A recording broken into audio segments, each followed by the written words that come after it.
So, continuing with my expensive mistake that I made in business, that's called business failure, business suicidal.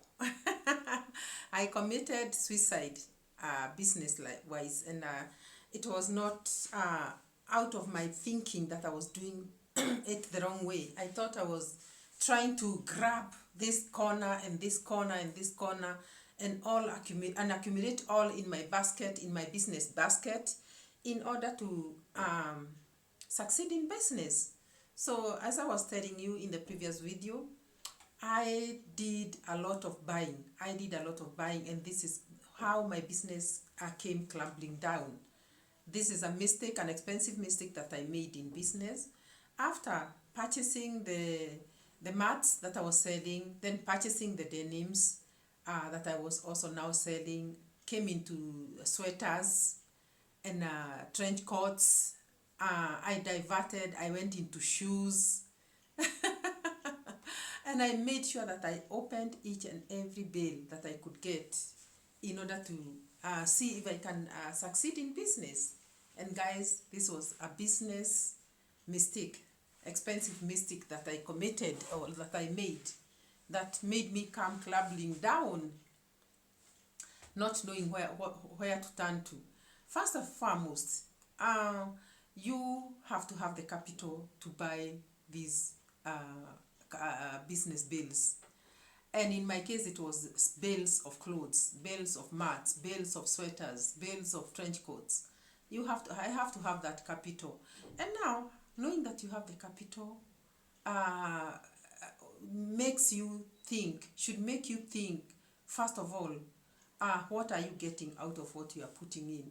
But my mistake was that I did not give myself time. I purchased one item after another.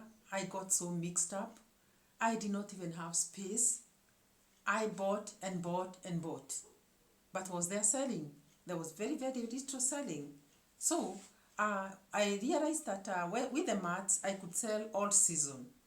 Because with a mat, a bath mat or whatever mat, you can use anytime and you can buy it anytime. But with clothes like the denims that I was selling, there came seasons when I could not even sell enough to pay my rent.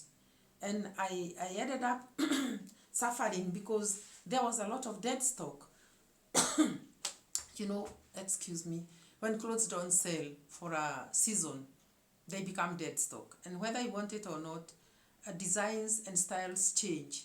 So as much as you want to continue selling them, you find out that people are not buying that kind of a style that was there last 2 years. They want to buy the most modern one. So what you do is you go and buy the latest and you bring it to stock, forgetting that you had the first bulk to clear, which is still lying at a corner somewhere. So this is accumulated stock and a waste of money, because each time you keep buying without selling, you find out that you are not doing business. That is not called business. That is called maybe not thinking right. And it's called anxiety. It's called not thinking, actually. And it is not wise. It's not wisdom. So what I did is I bought so many things. The space became so limited. I could not sell. The place looked so congested. And dust started accumulating in my storehouse, which I had rented when that other neighbor exited. And I never considered the fact that when this neighbor is exiting, she may have been exiting maybe because of lack of business in that area.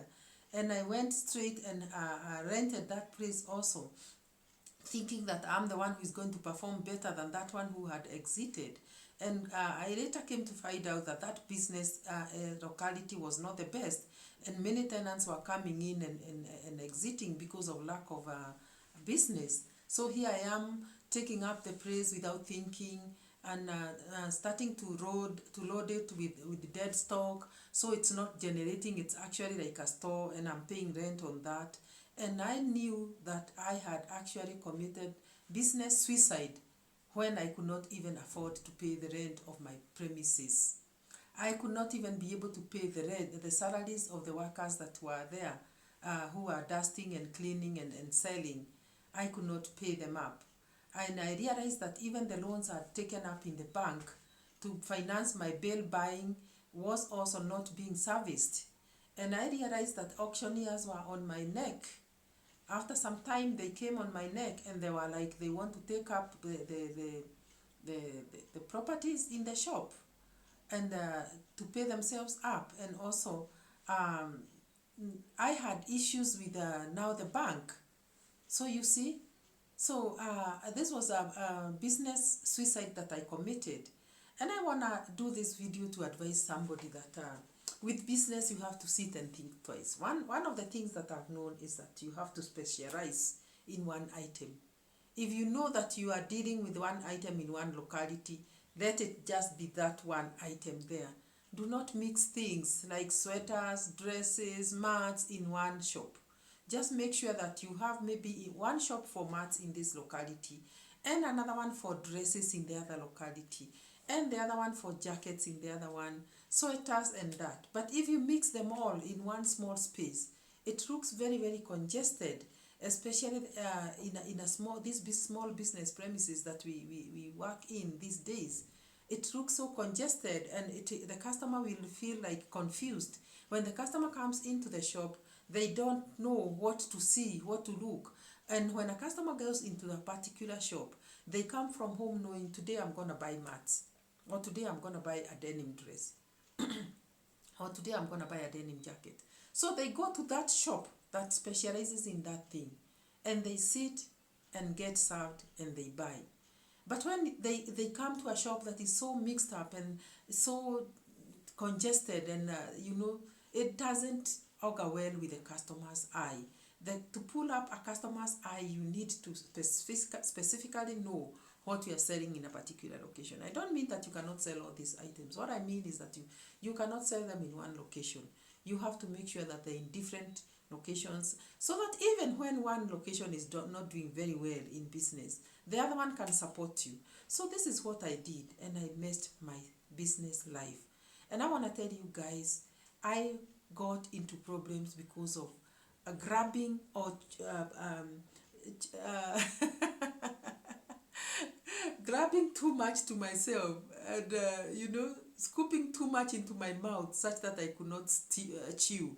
The way you scoop so much into your mouth and you cannot chew that, and that is what happened to me. So I want to advise somebody today that even as you venture into business, try to think what you want to do. Try to look for the best location when it comes to business. Don't go to the back street and think that people are going to find you there. Okay, you can advertise as much as you want and tell people, okay, come, I'm in this and this locality, please come and find me there. But I want to tell you that you have to be very wise, that you don't hide yourself somewhere where people cannot reach you. Also, make sure that you have only the enough space for what you are selling. If you want to sell a different item, go and have it in a different location. That is, if you are able to rent places, different locations. Premises are expensive. Get to know that. Another thing is that if you're financing your business through loans, get to know that this loan has to be serviced. So even as you sit with your books, sit and do the arithmetics the proper way. Try to see whether you are making sales enough to pay the loans in the bank, to pay the salaries, to pay the rent, and also pay yourself. This is something I forgot to do. I forgot that I was an employee also in that shop. And I needed to also allocate myself a salary. And I was paying the others, struggling, paying this one today, the other one tomorrow, paying rent today, failing to pay the other day. And I forgot that I was also working in that premises and that premise should pay me. So I ignored my needs and I realized that I actually was lacking the essential things in life that I needed to have as a business owner. So to be a business owner, you have to know whether you need to engage the services of an accountant, somebody who can do the arithmetics for you. You also need to engage very bright salespeople. A salesperson can bring you down or can leave you to float up. So if you bring a dumb person who does not even have the language, get to know that you're going to be there forever without making money. Because a customer needs a face that is welcoming. our face that welcomes you into the premises where you are selling the items that you are selling. A customer needs a language, you know, a business language. In business, there is a language. You have to speak a language that people understand.